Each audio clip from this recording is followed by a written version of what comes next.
Bonjour, bien-aimés dans le Seigneur, que la grâce de Dieu demeure avec chacun d'entre nous au nom de Jésus. Merci, je m'appelle Venant. Bien-aimés dans le Seigneur, ce matin, j'aimerais que nous partageons sur des sujets importants. Tous ces mensonges qu'on nous a fait avaler depuis l'enfance dans les religions qui ne cadrent pas justement avec la parole de Dieu. Quand on a grandi, il est important de vérifier si tout ce qu'on nous a dit, que ce soit dans la vie, que ce soit concernant Dieu, nous devons vérifier pour voir si les choses sont exactes ou bien on nous a induit en erreur. C'est ça quand on grandit. Est-ce que c'est bon? Sinon on va rester toujours enfant. Bien-aimés dans le Seigneur, ce matin, j'aimerais que nous touchions un sujet que vous avez certainement entendu parler. Il s'agit de quoi? De Dieu le Père, Dieu le Fils, Dieu le Saint-Esprit, où le Père serait une personne la plus grande, et puis le Fils, une deuxième personne qui est la petite, et puis il y a une troisième personne, le Saint-Esprit, et les trois personnes formeraient un Dieu. Bien-aimé, à la lumière de la parole de Dieu, cela est complètement faux. Il n'est jamais écrit comme ça les Saintes Écritures. Vous voyez? C'est pourquoi le Seigneur a dit par la bouche de l'apôtre Paul dans 1 Corinthiens chapitre 8, verset 2, que si vous croyez savoir quelque chose, vous n'avez pas encore connu comme il faut connaître. Bien, mais il faut vérifier les choses à la lumière de la parole de Dieu. C'est complètement faux, justement. Et ça fait aussi partie des ruses du diable, justement, de nous faire semblant de nous approcher de la vérité, alors qu'en réalité, c'est pour nous égarer. Parce que le Seigneur dit, vous connaîtrez la vérité, et la vérité vous affranchira. Bien aimé dans le Seigneur, en réalité, il s'agit ici d'une déclaration du Seigneur.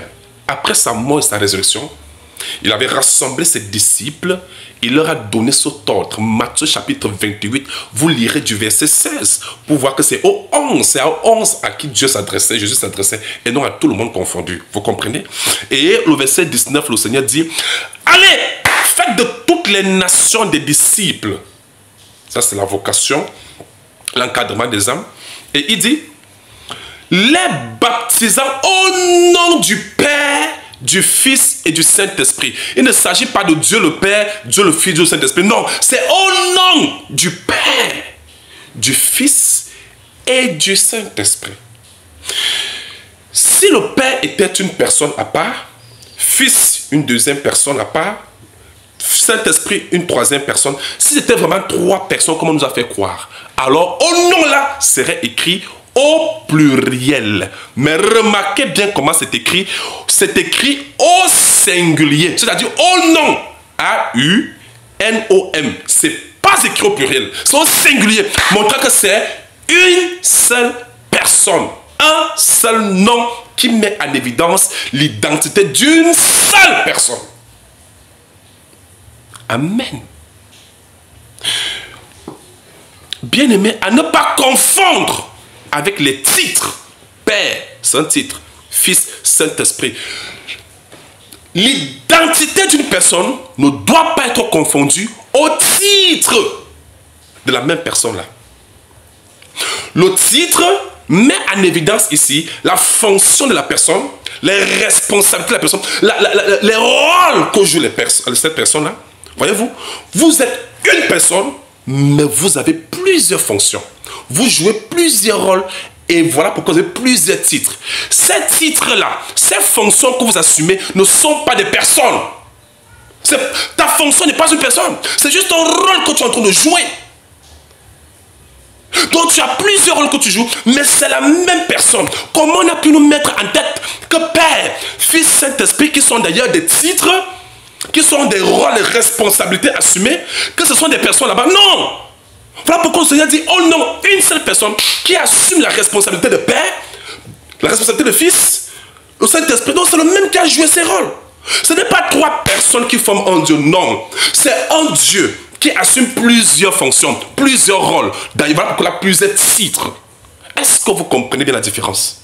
Ne confondez plus l'identité de la personne et les rôles qu'assume, les fonctions qu'assume cette personne-là. Est-ce que c'est clair? Toi qui m'écoutes, tu as plusieurs rôles que tu assumes. Tu es père chez toi.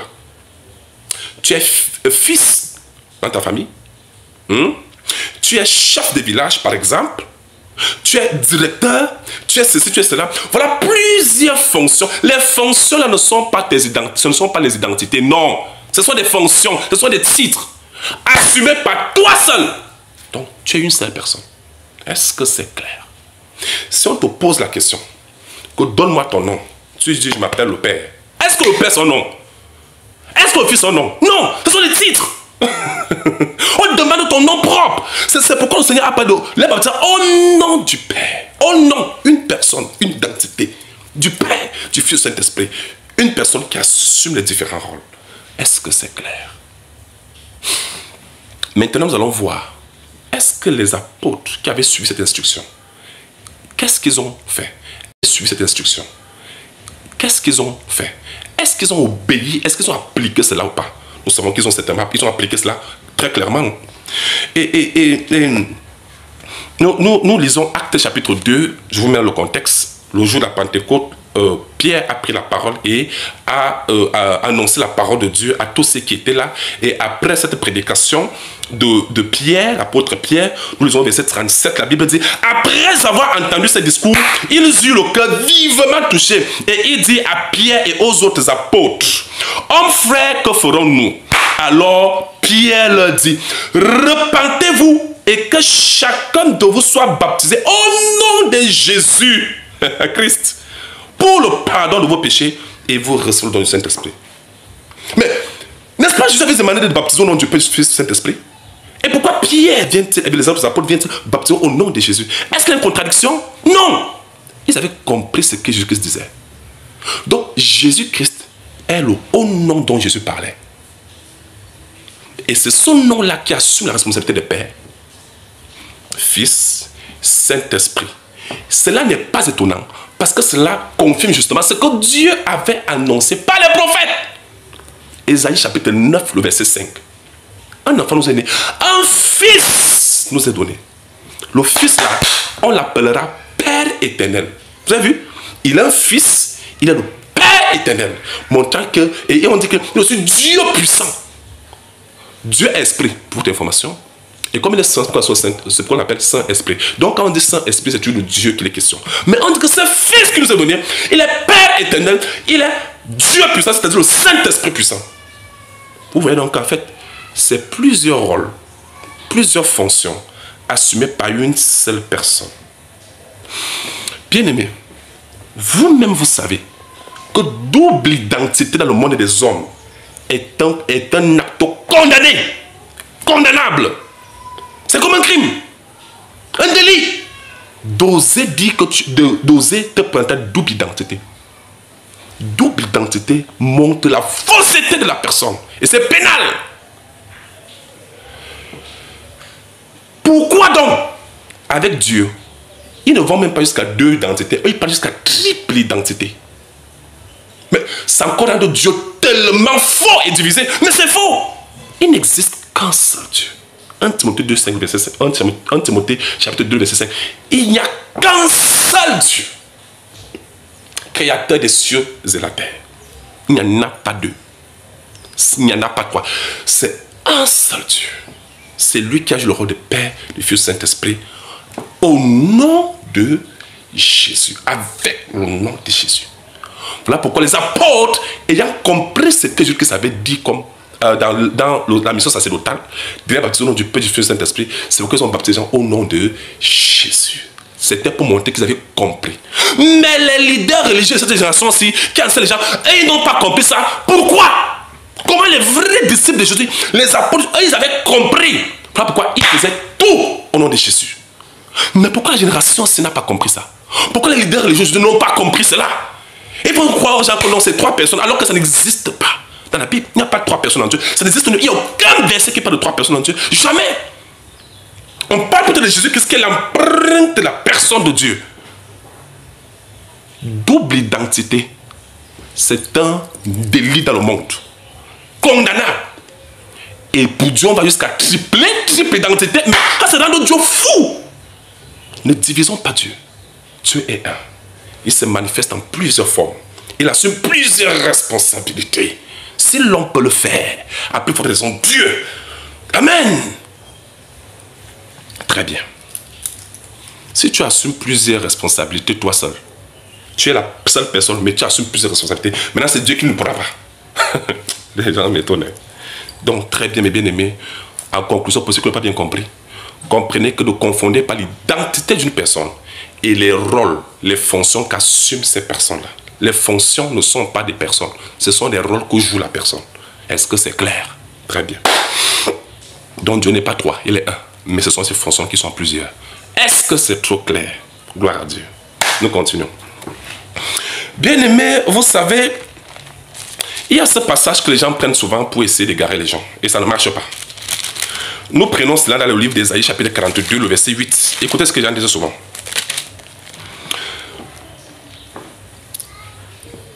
Ésaïe 42, le verset 8, il est écrit. Je suis l'Éternel, c'est là mon nom. Bien aimé, vous savez, c'est souvent bien d'aller parler. C'est pas pourquoi c'est bien d'aller pas à l'école. Vous savez, la langue de Molière est bonne. Vous comprenez, non? Quand on vous enseigne les noms à l'école, est-ce qu'on ne vous a pas dit qu'il y avait deux types de noms?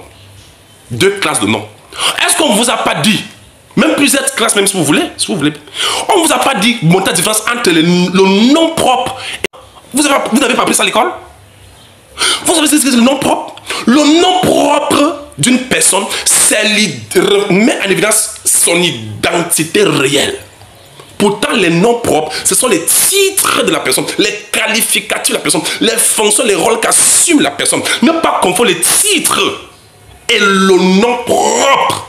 Ne pas confondre les noms communs et le nom propre. L'Éternel ici est un titre.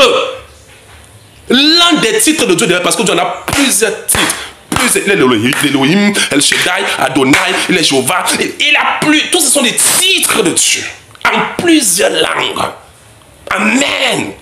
Dieu a plusieurs titres. À ne pas confondre avec son nom propre. Toi qui m'écoutes, tu as certainement plusieurs titres. Mais tu n'as qu'un seul nom propre qui met en évidence ton identité réelle. C'est la même chose avec Dieu.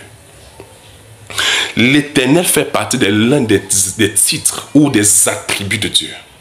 Donc ça c'est le nom commun. Prouvons-le. Ça c'est Ésaïe 42, n'est-ce pas, le verset 8, non? Maintenant, plus tard, et d'ailleurs, il faut savoir que l'Éternel, Dieu avait d'abord révélé son nom depuis au temps de Moïse, dans Exode chapitre 3, chapitre 6. Voilà, Exode chapitre 6, vous allez voir comment Dieu avait d'abord révélé son nom là-bas, le nom propre. L'Éternel veut dire quoi? Celui qui vit éternellement, c'est un adjectif, c'est un qualificatif. C'est un attribut. Il n'a ni commencement ni fin. Ça, c'est un qualificatif. Ce n'est pas le nom propre. Ça, c'est un nom commun. Maintenant, prouvons cela. Toujours Ésaïe, chapitre, nous sommes à 42, 43, 47, 46, jusqu'à 50, 51, 52. Plus tard, le même Éternel vient parler ici. Ésaïe, chapitre 52. Nous allons lire du verset, vous allez lire du verset 4 au verset 6, mais à cause du temps, prenons du verset 5. Et maintenant, qu'ai-je à faire, dit l'Éternel? C'est l'Éternel qui est en train de parler ici. L'Éternel est en train de parler. N'est-ce pas? Il dit, quand mon peuple a été gratuitement enlevé, les tyrans poussent des cris, dit l'Éternel, montrant que c'est toujours l'Éternel qui est en train de parler. Mais qu'est-ce que l'Éternel dit au verset 6? Écoutons ce que l'Éternel est en train de dire à son peuple. Il dit, c'est pourquoi mon peuple connaîtra mon nom conjugué au futur. Mais il vient de dire à Exaïe 42 tout à l'heure là que celui l'Éternel, c'est là son nom, non? Mais pourquoi il va encore conjuguer en disant que l'Éternel, il dit que mon peuple connaîtra mon nom. Attention, il n'a pas dit que tout le monde connaîtra son nom. Il a dit son peuple. Ça veut dire que connaître le nom de Dieu, ce n'est pas donné à tout le monde. C'est donné qu'à ceux qui font partie de son peuple. Ah oui. Ah oui. Quel est ce nom que le Seigneur dit qu'il fera? L'Éternel avait dit qu'il fera connaître à son peuple. Quel est ce nom? Ça veut dire que, là on a vu d'Ésaïe 42, ça c'était le nom commun, ça dit les titres. Mais cette fois-ci, il parle du nom propre qui révélera son identité. Mais là, il a conjugué cela au futur. Quel est ce nom? Si vous ne faites pas partie du peuple de Dieu, en esprit, en vérité, vous ne pouvez pas connaître le nom là. Et même quand on va vous donner son nom, vous allez discuter, vous allez dire non, non, non, c'est un signe que les gens ne font pas partie du peuple de Dieu. Quand Jésus est venu sur la terre, on l'a appelé Dieu lui-même avec nous. Jésus. Le nom de Jésus n'est pas venu des hommes. C'est un nom qui est venu du trône, du ciel. Directement. Dieu a envoyé son nom sur la terre. Et quand Jésus avait fini sa mission, dans Jean chapitre 17, écoutons ce qu'il avait dit quand il parlait à son Père. Écoutons. Le Père, comme par les Écritures, toujours dit, c'est l'Esprit de Dieu qui vivait en Christ. Or, l'Esprit qui vit en toi et le corps dans lequel vit l'Esprit, ça ne fait pas de toi deux personnes. C'est toujours toi-même. Est-ce que c'est clair? Donc, Jésus-Christ parlait donc à son Père, disant ceci à la croix, à la prière sacerdotale. Je suis dans Jean chapitre 17, le verset 6. J'ai fait connaître ton nom aux hommes. Pardon, Jésus dit qu'il a fait. C'est conjugué au passé composé. Hein? N'oublions pas Ésaïe 52. Je ferai connaître, l'Éternel fera connaître son nom à son peuple, pas tout le monde. N'est-ce pas? N'est-ce pas? Et maintenant, quand Jésus vient sur la terre, après sa mort, bon, c'est-à-dire quand il était à la croix, il dit maintenant que Père, j'ai fait connaître ton nom aux hommes. Quel est le nom que le Fils de Dieu est venu faire connaître aux hommes? Répondez à cette question. Jusqu'à ce qu'il conjugue sur le passé composé, c'est-à-dire qu'une chose déjà faite. Quel est ce nom que le Fils de Dieu est venu faire connaître aux hommes? Quel est ce nom-là? C'est le nom de Jésus-Christ. Voilà le nom du Père que le Fils avait justement hérité. Comme c'est écrit dans Hébreux chapitre 1, le verset 4. Verset 3 à 4, verset 4 particulièrement. Donc, le nom de Jésus qui avait été donné depuis le ciel, c'était bel et bien le nom du Père que le Fils avait révélé sur la terre. N'oublions pas, Fils de Dieu, selon le contexte biblique, signifie Dieu devenu homme. Dieu se rabaisse et il devient homme pour sauver. Verset 4. Verset 3 à 4, verset 4 particulièrement. Donc, le nom de Jésus qui avait été donné depuis le ciel, c'était bel et bien le nom du Père que le Fils avait révélé sur la terre. N'oublions pas, Fils de Dieu, selon le contexte biblique, signifie Dieu devenu homme. Dieu se rabaisse et il devient homme pour sauver l'humanité de ses péchés. Ce n'est pas un autre Dieu, c'est le même Dieu. Ne confondez pas les différentes présentations d'une personne, les différentes formes de présentation d'une personne et l'identité de la personne. Je peux me présenter en plusieurs formes, mais c'est toujours je suis toujours la même personne. C'est la même chose avec le Seigneur. Le nom qui a été donné parmi les hommes, par lequel nous devons être sauvés, c'est le nom de Jésus. Voilà le nom du Père que le Fils a fait connaître sur la terre, c'est-à-dire Dieu dans un cordon. Il a fait connaître son nom. Est-ce que c'est clair? Pour confirmer cela, dans Philippiens chapitre 2, comme vous allez lire du verset 10 au verset 11, la Bible dit, à la mention du nom de Jésus, hey, tout genou fléchit, les gens se prosternent et adorent Jésus dans les cieux. Apocalypse chapitre 5, tout le chapitre confirme comment tous les êtres des cieux adorent l'agneau qui est Jésus. Vous comprenez? Est-ce que vous savez que dans les cieux, tout le monde se prosterne et adore Jésus, vous le savez? C'est écrit, allez lire Apocalypse chapitre 5, tout le chapitre, vous allez voir ça là-bas. Même les 24 vieillards se prosternent devant l'agneau et l'adorent. Ah oui? Tout genou fléchit dans les cieux, sur la terre. Ceux qui font partie du peuple de Dieu adorent le Seigneur. Sous la terre, les gens adorent Jésus. Quelles sont ces personnes qui se croient intelligentes au point où ils ne se prosternent pas? C'est le signe qu'ils ne font pas partie du peuple de Dieu. C'est le signe qu'ils sont les fils de la perdition, les enfants de la perdition. Parce que c'est ce qui fera connaître son nom à son peuple. Pas à tout le monde. Si quelqu'un ne fait pas partie du peuple de Dieu, même quand tu lui dis que le nom du Père c'est Jésus, voilà Jésus-Christ qui a confirmé cela. Et que c'est le nom par lequel les disciples baptisaient les gens, qui est le Père, le Fils, le Saint-Esprit, c'est Jésus. Ils vont te dire non. Ils vont s'opposer. Parce que les fils de la rébellion. Révolte, ils aiment se révolter contre le Seigneur. Ils aiment s'opposer à Dieu et à la parole de Dieu. Mais pourtant, ils portent la même parole de Dieu, la même Bible, mais ils s'opposent à ce qui est écrit. Quelle hypocrisie. Aïe, aïe, aïe, aïe, aïe, aïe, aïe. Comment les gens peuvent porter les Saintes Écritures, mais ne respectent pas ce qui est écrit? Ils ne se soumettent pas. En fait, ils cherchent même à contrecarrer. Non, non, non, non, non. Le traducteur fait ceci. Ce n'est pas comme ça. C'était comme ça. Ah, que Donc on doit laisser ce qui est écrit pour te suivre. Tu vas donner au salut la vie éternelle à qui? Personne. Tu ne peux ni sauver ton âme, ni sauver l'âme de quelqu'un. Tu ne peux donner la vie éternelle à personne. Et tu veux rien te suivre? Non! Suivons le Seigneur. C'est lui le chemin, la vérité, la vie éternelle. Toutes ces personnes qui vous empêchent de croire au véritable nom du Père, du Fils, du Saint-Esprit, qui est le nom de Jésus-Christ, ils vont vous abandonner tous devant la tombe. Et ils continueront leur vie. Certains d'entre eux se repentiront et changeront d'avis pendant qu'ils vous auront induit en erreur et à la mort. N'acceptez personne vous induit en erreur. Suivez ce que Dieu a dit dans sa parole. Soit vous obéissez au Seigneur, soit vous désobéissez au Seigneur. C'est un choix. Le Seigneur a dit, si vous m'aimez, gardez ma parole. Celui qui ne m'aime pas ne garde pas ma parole. Amen. C'est écrit où? Jean 14, 23, 24. Verset 25.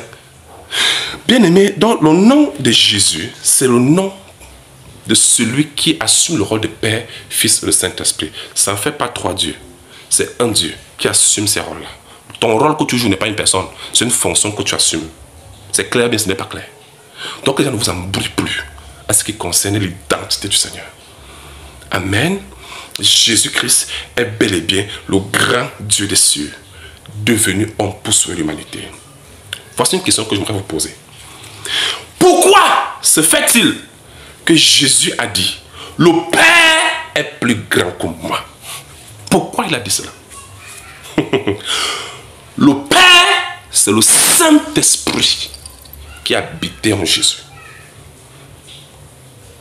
Et le corps dans lequel habitait ce Saint-Esprit et l'Esprit là, ça ne fait pas deux personnes, c'est toujours une seule personne. N'est-ce pas tout à fait naturel que l'Esprit soit plus grand que la chair dans laquelle habite l'Esprit là? N'est-il pas normal que même toi qui m'écoutes, ton esprit est plus grand et plus puissant que ton corps? Maintenant, est-ce que ça fait de toi deux personnes? Non, c'est toujours toi-même. Voilà pourquoi Jésus a aussi dit, le Père et moi, nous sommes un. L'esprit et le corps dans lequel vit l'esprit, c'est une seule personne. Pourquoi les gens nient cela? Colossiens chapitre 1, au verset, chapitre 2 même, on va prendre Colossiens chapitre 1. Vous allez lire du verset 26. Le Seigneur dit quelque chose de très fort là-bas. Il dit que c'est un mystère caché de tous les temps et de tous les... Vous devez comprendre donc que Jésus-Christ, celui le Père, celui le Fils, celui le Saint-Esprit. Dans Matthieu chapitre 10, le verset 20, on parle de l'Esprit du Père avec E majuscule. Dans Philippiens chapitre 1, verset 19, vous allez voir l'Esprit de Jésus-Christ. Toujours avec E majuscule. Donc l'Esprit du Père et l'Esprit de Jésus avec E majuscule, ça ne fait pas deux esprits, c'est le même esprit. Voilà pourquoi Romains 8, le verset 9, le Seigneur déclare, si quelqu'un n'a pas l'Esprit de Christ, c'est écrit avec E majuscule. Il n'y a qu'un seul esprit avec E majuscule, c'est Dieu lui-même. Celui qui n'a pas l'Esprit de Christ, c'est comment c'est écrit avec E majuscule. Celui qui n'a pas l'Esprit de Christ ne lui appartient pas. Qu'importe l'esprit que tu as, si ce n'est pas l'Esprit de Christ, tu n'appartiens pas au Seigneur. Même si tu appartiens à n'importe quelle religion, le Seigneur ne te connaît pas. Car le Seigneur sait qu'il lui appartient réellement. C'est écrit dans 2 Timothée 2,19. Il n'y a qu'au peuple de Dieu que Dieu a révélé réellement son nom. Eux y croient. Parce que mes bébés entendent ma voix et elles me suivent. Comme le Seigneur a dit, Jésus a dit, je leur donne la vie éternelle. Mais tous ceux qui ne croient pas, c'est le signe même qu'ils sont la perdition. Voilà pourquoi Jésus a lui-même, pour appuyer encore cela, quand il était sur la terre, il a dit dans Jean 8, le verset 24, que c'est pourquoi je vous ai dit, vous mourrez dans vos péchés. Si vous ne croyez pas ce que je suis, vous mourrez dans vos péchés. Il a appuyé cela 2 fois. Jean 8, verset 24. Ne pas connaître qui est réellement Jésus. C'est le signe de la perdition. Je ferai connaître mon nom. Mon peuple connaîtra mon nom. Fais-tu partie du peuple de Dieu? Ne confonds pas le titre de Dieu et le nom propre de Dieu. Son nom propre, c'est le nom de Jésus. Et c'est le nom-là qui a été donné aux hommes, par lequel nous sommes sauvés, et qui a été donné également aux apôtres. Et les apôtres sont allés baptiser au nom de Jésus. Les apôtres nous ont jamais dit Père, Fils, Saint-Esprit. Non, ils parlent toujours de Jésus. Parce que Jésus est justement celui qui assume le rôle de Père depuis longtemps, Fils et le Saint-Esprit. Est-ce que c'est clair? Que tous ceux qui font partie du peuple de Dieu, qui écoutent ces messages, si vous croyez en cela, c'est le signe que vous faites partie du peuple de Dieu, tel que Dieu l'avait annoncé, comme mon peuple connaîtra mon nom. Ne confondez pas le titre de Dieu, le nom propre de Dieu. Le nom propre de Dieu. Le Père, le Fils et le Saint-Esprit, ces différents rôles-là, ces différentes fonctions-là, c'est bel et bien Jésus-Christ. Et à la mention de son nom, tout genou fléchit. Celui qui s'y oppose montre tout simplement qu'il ne fait pas partie du peuple de Dieu. Est-ce que c'est clair? Que le Seigneur vous bénisse et qu'il vous garde. Amen.